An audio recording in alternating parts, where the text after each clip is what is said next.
The views, thoughts, and opinions expressed in the podcast belong solely to the hosts and not the host's past, present, or future employers.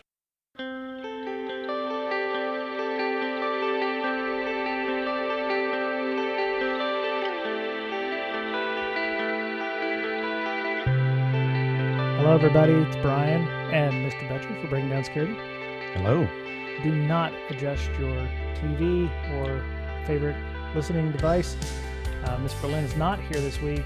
She said she was camping. So, trying to, pack So we're going retro. We're back to the original crew. And didn't want her to have to try to hurry home and get all that done. So, just gonna do a little bit here, and hopefully everybody will learn something, and we'll have her back next week. Hopefully we'll have our interview that we've got planned, and So how are you doing, Mr. Betcher? I know we talked about this for the show, but you're doing all right, yeah? Yes, doing good. There's no smoke over here.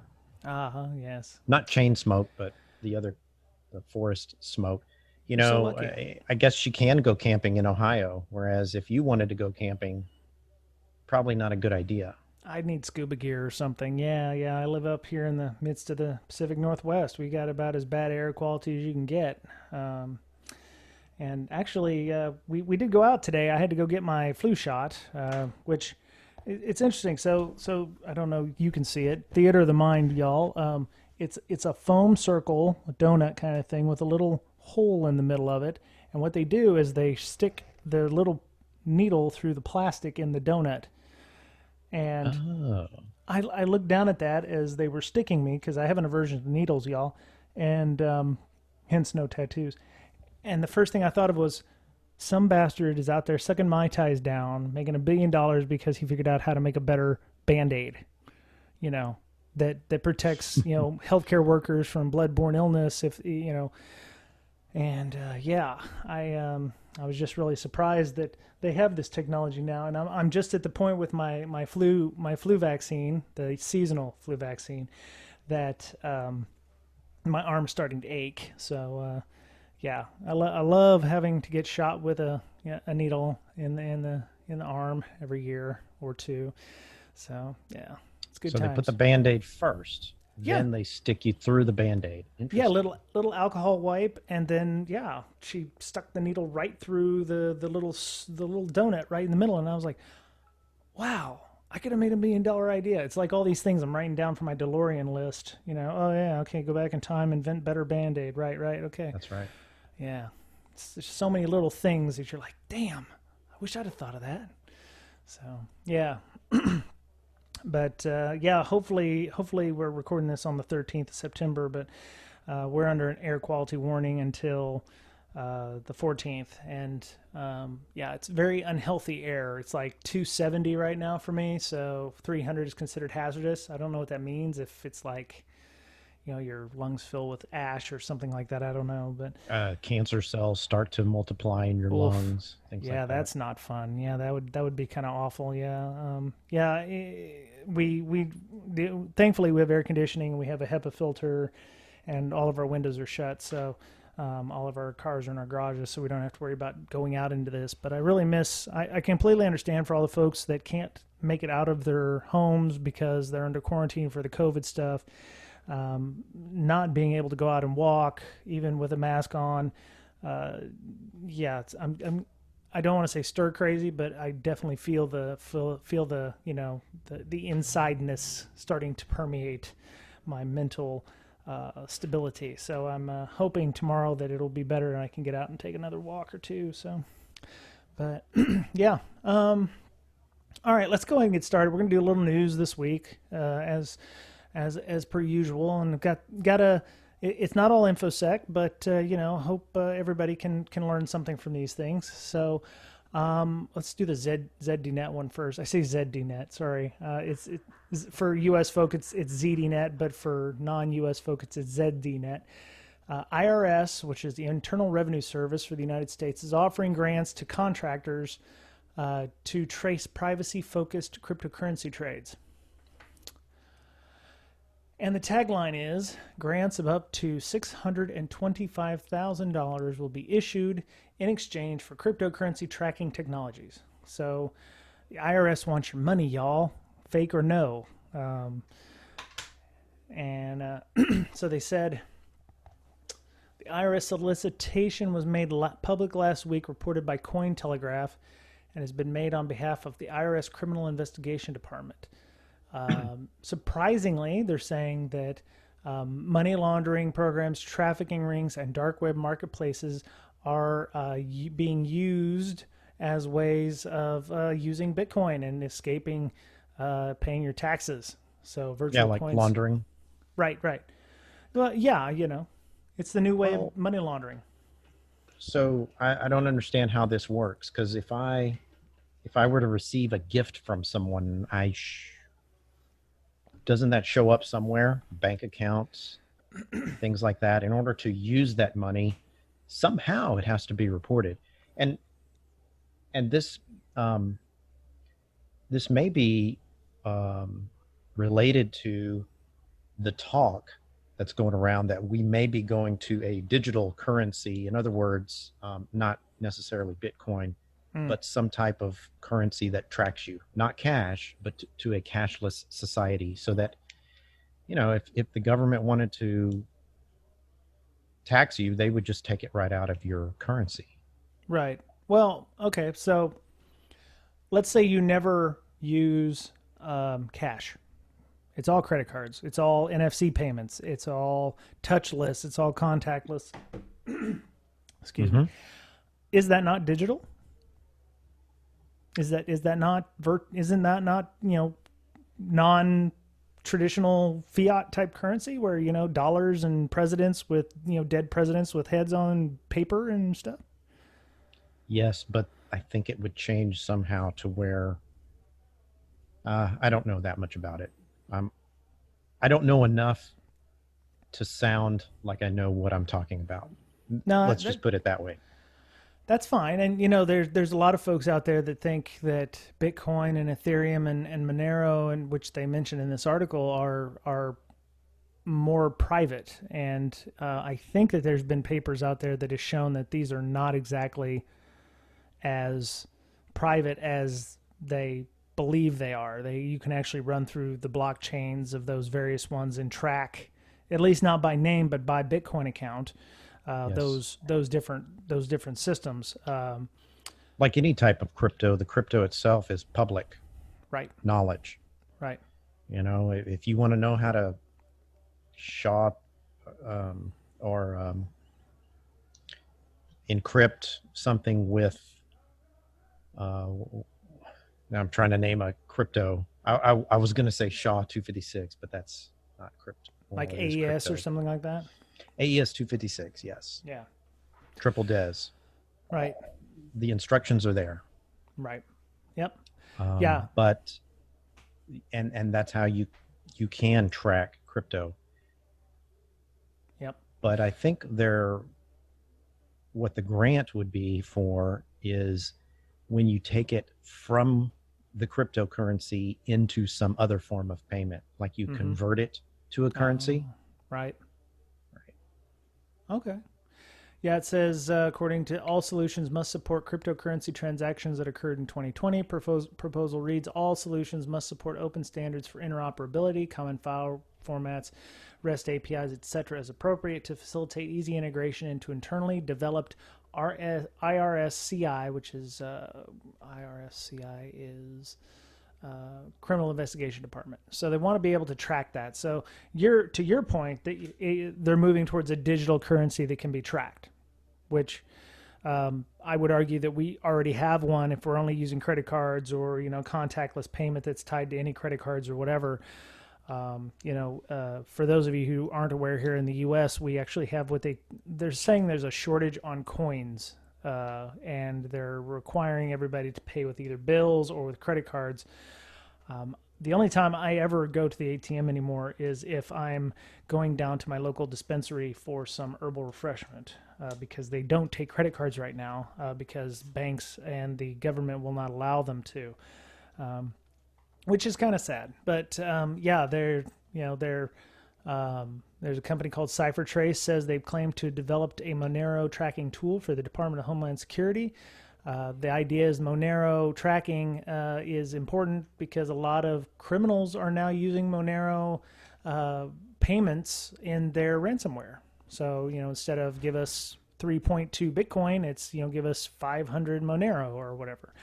So, I think this is important. I like the idea that they want open standards for interoperability. I think there's a lot of organizations out there that could, take a page from this. There's not a lot of ways of having, common file formats or, some kind of, way of transferring data in a way that can be ingested in multiple places. So I think that's important and good to see. My thing is, it's like there's a lot of folks that enjoy cryptocurrencies, but maybe don't want to help the U.S. government track these things. So I wonder what kind of organization would want to get involved with this, especially if it's security professionals who worry about privacy concerns at the same time. So, yeah. I mean, they're trying to actively defeat the privacy of the cryptocurrencies. Like them or hate them, that's one of the biggest sells of using them. So maybe this grant that is being published is a way to show, that they're, these cryptocurrencies need to figure out better ways of, not being able to be tracked. So it's one of those arms races where it's like, okay, we figured out how to track you. Now we're going to have to, the bad guys or the people who use Bitcoin or whatever is going to have to find ways of making sure they can't be tracked anymore. So, yeah. And I think there's some good things about this as well. If you, like the last paragraph, earlier this week, cryptocurrency exchange Etherbase disclosed a security incident in which $5.4 million was stolen, allegedly. The organization said the lost cryptocurrency, including Bitcoin, Ether, and Ripple, was held in hot wallets. Mm-hmm. A hot wallet is a place where they store it with an active internet connection. So right. once these things are gone, they're gone. Right. And yeah. Go for it. Well, the other thing is, I could definitely see the IRS saying, well, okay, and some of the stories that I thought of us doing this week was about ransomware. I heard about a New Hampshire school district that started back to school and immediately got hit with ransomware. You've got organizations out there that are getting hit with ransomware, on a regular basis, and the only way to get your money back is to have a third party pay the bad guys, or you take your chances and you pay the bad guys yourself. And now you're out $500,000, but how do you follow the money trail to be able to get back to figure out and make your cases about who the bad guys are? So I could see why they would want the ability to track that, because, hey, we want to be able to get the ransomware people and prosecute them in whatever way, shape, or form that is. I could see this being used for good, but I could also see it being used for very, very bad as well. So, I think I'll probably try to keep an eye on this story to see if it develops any further, or, if anybody, adds anything to the discussion online about it. But just another example of how something like this could be used for very good, but obviously our first thought was to go to the very bad spot where it was like, okay, you're getting rid of privacy controls, you're getting rid of the ability to make transactions without paying or without being known who's doing that stuff. So yeah, and cool. Who doesn't like privacy, right? That possibly governments. Oh, that's true. That's very true. Yeah. All right, so we did that one. All right, so why don't you introduce the next one here, the one up top? Oh, let me pull the sheet up. The hacker weapons? Yeah. Well, not right. Hacker weapon. What? Oh, okay. Yeah, I bolded the ones that I thought we would go through, but I like that one too. Cool tools? Yeah, we can do cool tools. Okay, so I started. Okay, so you gave me this link, and I started going down. Okay, I know what that one is. Okay, I know what that one is. And then I was like, how many are there? So I dumped it in a spreadsheet, and there's 93 of them. Oh my. Okay. So I was thinking to myself, okay, I'm not going to go through all of these. No, no, we don't have to. Yeah. Yeah, Um, just in preparation. But mhm. there are a crap ton of tools, Yep. and a lot of these I'd never heard of.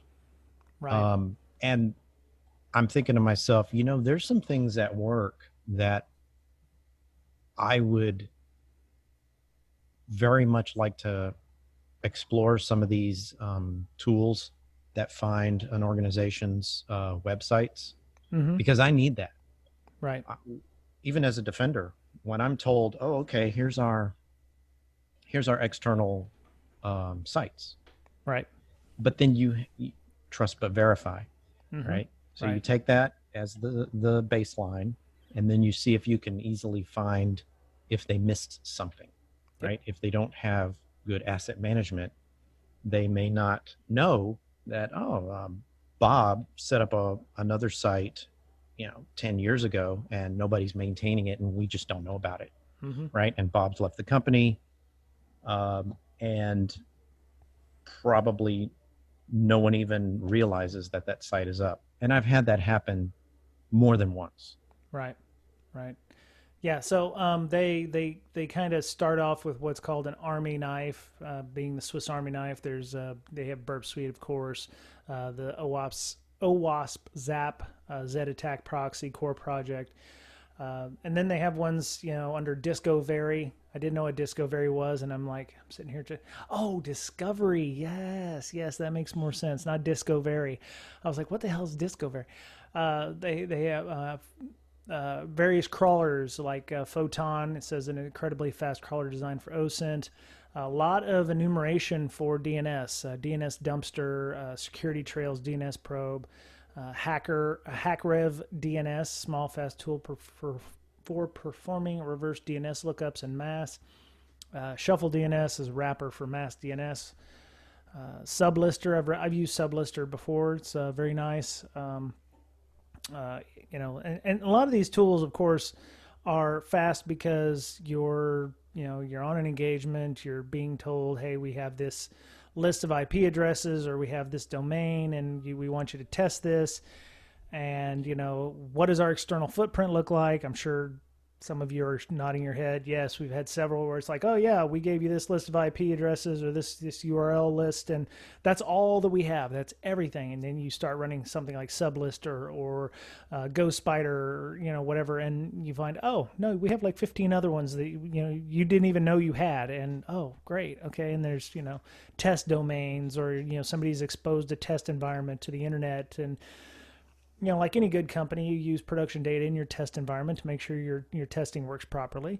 And you find all kinds of stuff. But yeah, they go down here, of course, Shodan, Mass Scan, Nmap, the oldies but the goodies. They have various They have scanners. Go ahead. they have over 30 discovery tools, including Vuln, URL. Yep. I don't even know what TKOV is. TKOV. TCOV. Oh no, I've never used that one before. Port, HTTP, GET, fuzz, domain, DNS, crawl, Yeah. and then just a generic. Let Yeah. me just select TKOV. I like. Subdomain takeover tool written in Go. Okay. All right. So Subdomain takeover. I don't know why, but I love this site. It's called kitploit.com, kitploit.com. They always have a lot of great stuff. They always have like new tools every week. Whoever runs this, site must scour GitHub like a crazy person, just making these articles, and they install them, and then they run and give you a little how-tos on how to use the various switches for these items. There's a GraphQL one here too. GraphQL Map is a scripting engine to interact with GraphQL endpoints for pen testing purposes. I'm seeing a lot more of that where we're working. We're seeing a lot more in the way of GraphQL for engagements, and understanding that is important. So Osmodeus, go ahead. the rule is, and this was back in 96, 97, when I was in college, and a professor told the class once, if you need to accomplish some task, chances are thousands of other people have had to do that same task before. Yep. Right. So in theory, there would be something on the internet that was written to accomplish that task. So Oh yeah. if you need something, just keep in mind that someone's already probably needed that before, and they wrote a script or some sort of a tool to accomplish that task. Just DuckDuckGo it. Right. Go to this site if you need some sort of a thing for security. Yep. And it's probably there. Yeah. Already. Yeah. Yeah. The only caveat, and a lot of testers will tell you this: don't just download something and just run it. I don't know how many people have ran SQL Map and crashed websites, because they've, done something stupid and just, turned it up to full blast and done that. Or, take the time to, in your off time, to go through some tools. If you're used to using the same tool all the time, so let's say you're a big fan of using XSSer, XSSER, I've used that one a little bit. Don't day one of an engagement go, oh yeah, I'm going to download some kind of online tool thing from this list and just run it, because it may do things to your customer's environment that you don't even know what they did, or it might cause denial of service or something. That's the last thing you want to do. So you want to run this on a VM, maybe figure out if it has extended logging. Check and see if, it does anything to, if you're running on Docker or you're running it on an S3 bucket or something. You want to run this against your own test environments to see what it does, for instance. Or if it's in Go or if it's in Python or something and you have an affinity to those, open it up and see what it does in that respect. You never know, it might actually be, doing call outs to a website at the end of testing, oh yeah, it sends all this, telemetry, which equals, logs or whatever to this website. And you're like, well, okay, I didn't actually want this to send data to this place. Or, it makes, if you're trying to be, not noisy, this may actually cause a lot of, web application logs or something like that. So, take a look, make sure you look through the READMEs, look through, if it's a GitHub site with the tool, make sure you're looking at the issues that are raised there. If you got 500 posts on a GitHub site and they're saying, well, if I do X, Y, and Z, it crashes, WordPress sites. Well, maybe you don't want to run this on your upcoming engagement that's nothing but WordPress sites or what have you. So, just. And you can always upload it to VirusTotal just to make sure that it's not, my favorite is FTPzilla. Just make sure it's not another FTPzilla out there. Yeah, that's that's very true. But yeah, there's 90 new tools here, and so the website is in the show notes, and it does have a usage. It shows you add tools, and it shows you the usage and how everything works. So take some time to go through that. And but yeah, Kitploit. If you are a red teamer or a pen tester, I find myself looking at their site a lot to understand all the various tools that are available, not just for web applications, but for network, fuzzing, reverse engineering, everything. So maybe there's already a tool out there and you don't need to build it yourself. So that's a good thought. So real quick, we have one from eHacking News, Hackers Attack Gaming Industry. Right. Just quickly, yes, this has been happening for a while. I think we've talked about these kinds of attacks before. They take, it's apparently $1 billion industry. Right. Who knew? I don't do online games, but basically attackers will steal items in the game and sell them in real life. Sure. Right. So they'll steal things within the game and then sell them for fiat currency, if you will. Yeah. Well, that's not new. I mean, when I was playing Diablo 2 back when I was in back in turn of the century, being the year 2000, they had auction houses or side websites where you could go, and like Stones of Jordan and all these things were, you could trade them for real money. And then EverQuest, I think it was EverQuest, you could go and trade things for money. Eve Online, I think, was selling ships and items for in not just in-game currency, but like real currency as well.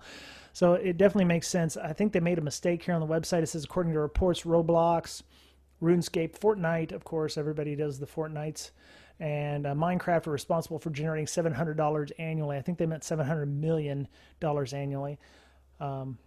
Yes. And yeah, and then of course stolen Fortnite player accounts are making up to $1 million annually. That's not chump change. I don't do Fortnite. I don't understand all of it. Overwatch is another one of those, all those esport games. My daughter does a little bit of Minecraft, but yeah, I just don't have time for that kind of fun. So one thing I would say is, if you're a parent and listening to this, make sure that you're telling your children who are spending more than a little bit of time on it to secure their accounts. I'm hoping Fortnite has two-factor auth and on their accounts, but let me go see. Fortnite. Does your kids do the Fortnite? No. No.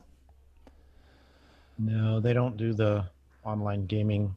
My kids are nerds. They play online chess sometimes. Easy there. Online chess. Whoa. Do they have analog chess sets? With like where they can touch the pieces themselves, or? Yes. Okay. I actually made a chess table. Really? Yeah. And That's so nice. I bought the pieces. They're 3 or 4 inches tall, and then Oh, that's cool. I've always wanted to do that. I've got a bunch of rocks from pretty much all over the world. I've got like marble and granite from France, because when you go on vacation, you do walking tours or something. You pick up stuff off the ground. So right. I've got some really nice white rocks from when we did the Rhine River cruise last year. Kind of looks very much like granite.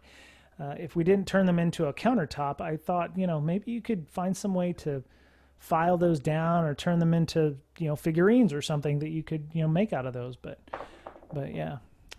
So yeah, Fortnite does have multi-factor auth, like real multi-factor auth, not like SMS two-factor or anything like that. Of course, you've got the problem where Fortnite can be played on your phone, and if you're using your phone and the 2FA on your phone, is it really two-factor? They use Google, LastPass, Microsoft, Authenticator, Authy, so pretty much anything you want to use. So, yeah, some of these games are interesting. Like there used to be hacks where you could create coins. Like maybe there was an error in the game, so people could create a coin, and then the economics of the game, which is really like real life economics. The currency was destroyed because of inflation. Right. Yeah. The other thing is duping. If you can find a way to make dupes or find ways to cause conditions where the application causes errors in transactions, so that you can make a transaction successful but keep the original one. I remember Diablo 2 had something very similar to that, where you could duplicate a lot of stuff, and they had to nuke that fairly quickly. The biggest issue that I've had with two-factor auth systems is using things like Google Auth or Microsoft Auth, and then I change phones. Which means if I've got 25 two-factor, second-factor auth accounts inside of Google Authenticator, I now have to log into 25 different websites to re-register or register a new device and unregister the old device. So Yeah, I've actually gotten rid of Google Auth, which is what I was using before. I use one called Aegis now, which allows you to export your settings, your 2FA settings, securely, so that you can move between devices a lot easier. Because I do, between work and personal, I have roughly about 25 different ones, and it would be nightmarish to have access to all of those every time you change a phone, or I like to flash my phone with the different ROMs, so I'd lose all of that data if I didn't. So, but yeah, tell your kids, use the 2FAs, help them understand why it's important. If they've spent all that time getting their characters up to X number of levels, that's the other thing. It's like, oh yeah, I've spent several hundred hours getting my character up to epic level status, and it's like, oh, I've lost it, and somebody's going to pay $300 on the dark web for it. So explain that to your kid when they lose their account, so which you don't want to. So I'm saying try to teach them to be success, tell them their hard work is worth a lot of money. They should do whatever they can to protect it. So find ways to teach them about that. So yeah, my kids will lose their ratings. That's about as much as they can lose. Easy over there, chess master. Easy. Yeah. You could get that back in like 10 games, so no biggie. Goodness, yeah. Let me see. Microsoft. Uno más? One more. Well, 1.5 more. So, Microsoft put out a note saying, Adobe's Flash into support 31 December 2020. Yay, Flash is dead, except in all those old legacy technologies that, still use it. Like, I thought it was dead 2 years ago. You would think that, wouldn't you? But there's a lot of software out there that still uses Flash support. Learning management systems, for example. I think I saw a Twitter thread online. I think Frank McGovern on Twitter was talking about, I've got healthcare systems that are still using Flash. There's still a lot of technology, a lot of legacy technology out there that's going to be using Flash for a few years to come. So maybe the learning stuff too. What was that learning platform that we had for the kids? They have the commercials. TV. What is that? I do not remember. I know that my daughter has Schoology, which is her learning management system, but I don't know if it has Flash on it or not. So yeah, I know one of them that we used a long time ago used Flash. Mm-hmm. Yeah, and I know we talked to Nathan McNulty and April Murdoch and them, and she had told us during the interview with them. You can find it in our RSS feed about 6-8 months back, I think. Talking about having to support Flash and Java and shit. I'd love Java to go away, to be honest. I don't want to have Java on desktop, but I did make the comment that the only reason I have Flash or Java on my systems anymore is to run burp or OWASP Zap, because they still run in Java. So yeah. Might want to start thinking about, how to isolate those systems that require the use of Flash for the future. Maybe move the systems that, move to some VMs or something, or find some way to isolate those devices behind, a secure, in a secure network. Make sure that they don't phone home, because Microsoft says that the new Edgeium, which is the Edge Chrome builds, it's going to be turned off. You have to enable it per site. So that will be interesting. You'll have some definite user issues on, January 1 or before that. So, let your help desk know the best ways to, make those changes or enable only certain sites that need Flash. I'm going to miss Elf Bowling. Anyway, all right. So our last one here. So we have a book club, which we'll talk about a little bit. But on our Slack, we have a book club that meets, and we started a new one, and it's on change management using what's called the ADKAR method. And I saw this article on LinkedIn, which I'm actually surprised, because I don't normally see a lot of things from LinkedIn that I actually read. And It's actually published in 2018, but it's from Paula Alsher, who's the VP of Client Solutions at Implement Management Associates, talking about the intersection of change management and project management. And so when most people, at least in our industry, think of change management, I know Mr. Betcher said the same thing. Well, what do you think change management was for you? Well, if you have to put in a new firewall rule, right, that's change management. It is a type of change management. Oh, really? Mm-hmm. So when she means the intersection of change management and project management, change management is at the organizational level, not at the tactical or operational levels. It's all about how you scope your change management. And for those of you who've been listening, I went through this course at ProSci called Change Management, Organizational and Enterprise Change Management, and learned quite a bit about how and why changes work or don't work or why they fail. And we did a book club with this, and we're already getting some very positive feedback about that. Let me see, I got one piece of feedback said, "Got to say I'm enjoying the book. It has my mind moving in so many directions. Our team's change initiatives and desires, agency level initiatives, and other change leaders in our org and their tools and techniques, successes and failures." So one of the things that this ADKAR book teaches you is ways to ensure that you're setting yourselves up for a more positive and more impactful change. Sounds very not exciting, obviously. I know some of you who love popping them shells and using them burps is like, yeah, I don't really care. So my point is you have to think the long game on some of these changes you want to make in your organizations. And the LinkedIn article, she said, according to a blog, 25% of technology projects fail outright. 20 to 25% don't show any return on investment, and 50% need massive rework by the time they're finished. And I would argue, why is that? Well, that's because people don't think about who is going to be helping to implement that change. It says, reports $122 million is wasted for every $1 billion invested due to poor project performance, which is a 12% increase over 2015.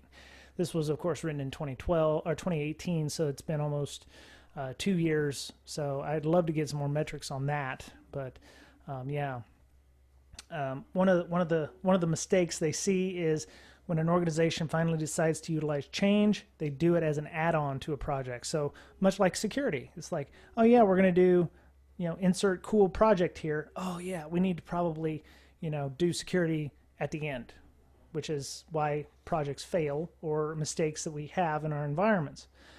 The idea is to go live, and then we start thinking about the stuff at the back end, which for most of you working in security is de rigueur for what we see in our organizations. It's like, okay, we've launched the product, now it needs to be secure, which is, in my opinion, already too late.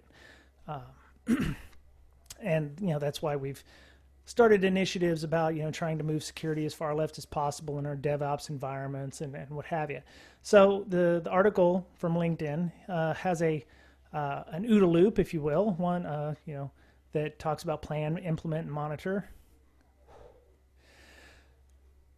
Sorry, I think I got a little tightness in my chest from the air quality. So one of the things that they start talking about is assessing the climate, assessing whether or not your organization is resistant to those changes. Creating sponsorship. In this case, sponsorship is the person or people that are going to help you implement that change. If you are the one... Yeah, that's important. Really? You have to have, super important, you have to have buy-in for these projects, right? You can't just go solo and expect people to fall in line in the middle. Right. It's very important to establish those relationships and make people feel like they're involved from the very beginning or before it even starts. Right. That's very important. Well, it's not just buy-in from management. They have to champion the change. They have to be the ones who say, okay, we're going to make this change because we need to. And they have to be engaged and involved. And one of the things you learn in that class is roughly 70% of projects fail because the people who want the change or are championing the change are not involved or engaged in such changes. So, you've got your boss and he's like, yeah, that's a great idea. Go ahead and make that happen. And then you never see him again until the end of the project when it fails. And he's like, well, why didn't this work? Well, I don't have the ability to tell people to make that change. I can, set up process all damn day. But if they don't embrace it, if people don't have the awareness and desire to want to make those changes aren't going to happen. And a lot of times management or a sponsor needs to do that. And one of the things I learned in that class was to create diagrams that show me who's resistant, who isn't resistant, who can help make that change. You may think that this person is actually a good sponsor for the change, but the change that you're wanting to implement affects that person's group and another person's group. So you can't make person A the change monitor. You have to actually maybe go above person A and person B's head to their boss so that they can communicate the change down. I've talked, I think, during the book club, I had said, sometimes we assume that we have power. And one of the things I learned in this ProSci class was that I don't have as much power as I thought I did. Even in an org where, you've been given carte blanche, some people have different thoughts about you, or, if you're not inside their chain of command, you're causing them extra work, and you have to figure out what motivates them to want to do those changes. So yeah. It's human nature to think that, though. Right. Sure. Apologies. There's football on. It's also U.S. NFL first weekend. So that's my wife, whom I love, cheering for somebody. Anyway. So yeah, I'm, talking about generating sponsorship, determining how we're going to make those changes. So you have to create a change plan, target readiness, understanding who's going to be affected by those changes. And you build a communication plan. How do I tell them they're going to make those changes? And as a change manager or a project manager or somebody who wants these changes into place, you may have to help the sponsor with the messaging. To say, okay, we're looking at doing X, Y, and Z. If we do X, Y, and Z, we don't have to worry about all these other processes, or it'll speed up, it'll make it faster for us to deploy software, for instance, or it'll help us be faster in rolling out releases for projects or something like that. And then when, the person who actually is the sponsor can communicate that down, it makes it a lot easier to put those pieces into place. So, like Mr. Betcher's chessboard, you got to move your pieces onto the board in such a way as to make the end game possible. Yep. Interesting. 25% of technology projects fail. Right. 25%. Right. They fail outright. Completely fail. Sure. That's because somebody thought, and that's the other thing that we see as an industry. We tend to throw technology at problems, when, to be fair, a lot of our problems are probably process or people issues. And throwing a box at it is not necessarily what needs to be done. And you should probably look at that when you're gathering requirements for something. Why do we need a SIM?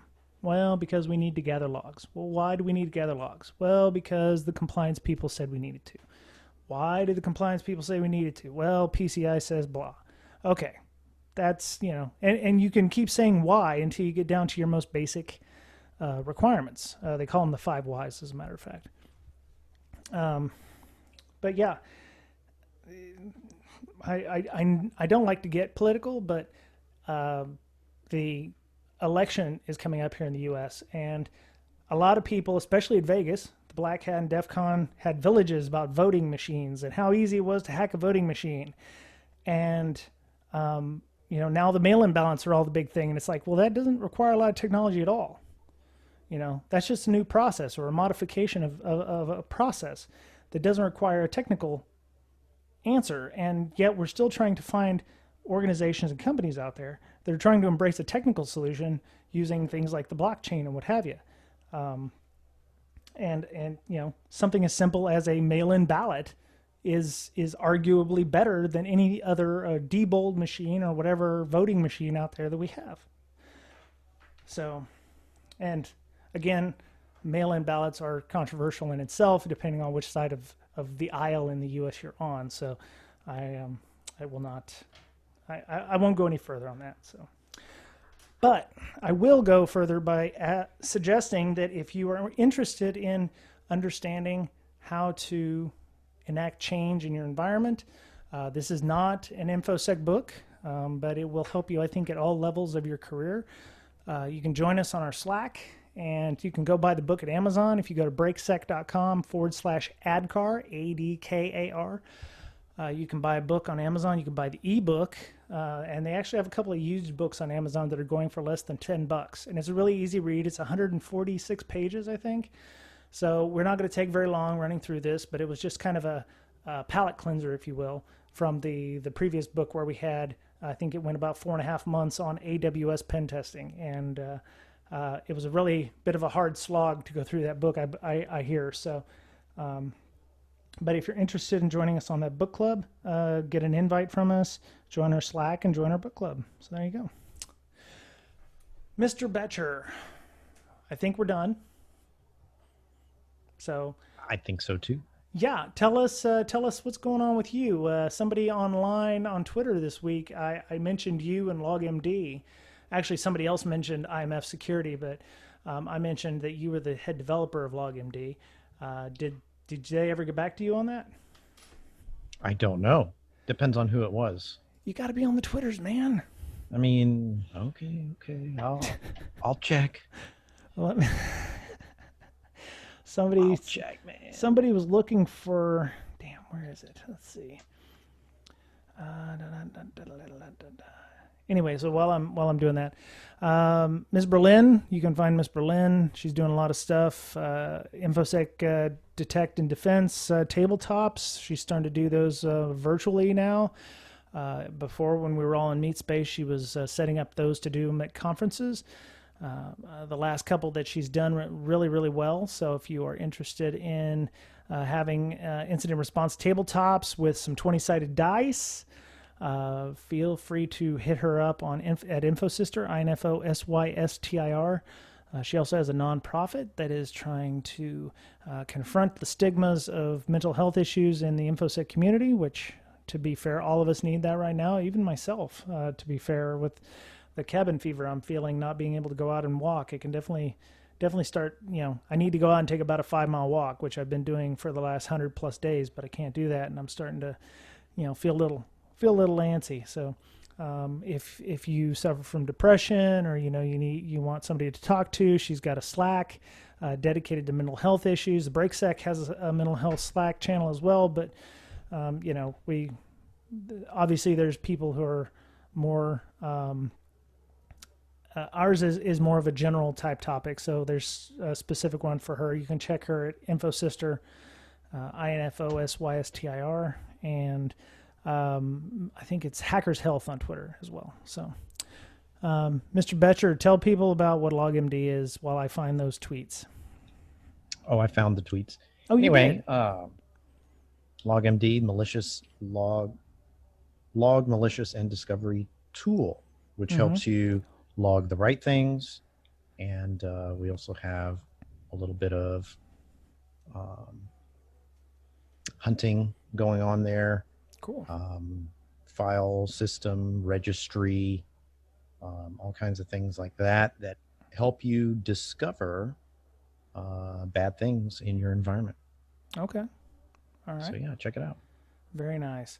By the way, you didn't, how did the cookies go over at the house? Awesomely. I don't know how many there were, but I had 3, and that's about it. You had more people in your house, so Yeah. So for those of you who don't follow on Twitter, I had mentioned Pinckney Cookies, which was a company that here in the Seattle area. My company sent some care packages out with an assortment of cookies. They have things like chocolate chip and snickerdoodle, and a bourbon spice cookie, which is actually really, really good. And I sent some to Ms. Berlin. I sent some to Mr. Betcher. I sent you 18 cookies. So you ate 1/6 of the cookies in the bit there. But I just wondered how they went over at the house. Very well. Okay. They're very good though. Yeah. And thanks for the advice on the microwave. That made it much better. Yes, they do. They do ship well. They don't have any preservatives in them, so if you aren't going to eat all 18 of them at the time, they freeze really well. Actually, finished up the last couple I had, but yeah, putting them in the microwave for about 5 to 10 seconds on 50% power melts that inside just enough that it tastes really good. So I sent 12 to Miss Berlin because she has less people in the house. So, but yeah, I sent you 18 and her 12. It's not because I love you more. It's just, I wanted to make sure that somebody got at least one or two. So, anyway, Pinckney Cookies, they're a black-owned business, and they also make donations every time you make an order. So if you go to lovethesecookies.com, they don't sponsor the show, but they're just a damn good cookie. So you need to go buy some. So, and they ship all over the U.S. So if you're interested in getting some cookies for Christmas, or next Friday's coming up, so you could you call that Cookie Day or whatever. Anyway, so let's see.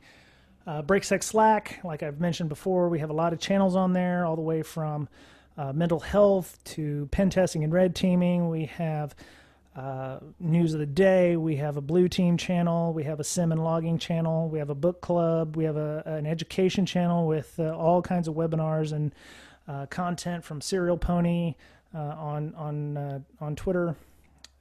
So much going on there. So you can join our Slack by sending us a DM on Twitter at Brakesec, which is our official Breaking Down Security podcast Twitter. And just ask to join the Slack, or you can send us an email at bds.podcast@gmail.com.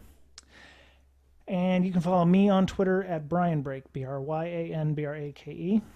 And let me see. Thank you to all of our patrons. Their money goes to help with hosting costs, domain registration, which just came up again. Cost me $150 for another 2 years of breakingsecurity.com, which is our website. Every little bit helps. We considered our tip jar. You don't have to give. The podcast is always free, but we appreciate a couple of bucks here or there every month, and spread the word about the podcast. We'd love to have new people every time. Sometimes I get invites. Hey, I'd love to join the Slack. I found out about the podcast from Jim or whoever, Katie or whatever. So we appreciate all the feedback on all the various podcasting platforms, and I think that was it for the show this week. Have a great week. Thank you, Mr. Betcher, for joining me. Anytime. Yeah. All right. Well, have a great week. Stay out of the smoke. If you're on the West Coast, stay out of the smoke. I'm going to try to do that for the next 36 hours. And I'm going to go and take a 10-mile walk, I think, because I need it. Take care of yourselves, because you're the only you have. And we'll talk to you again soon. Bye-bye.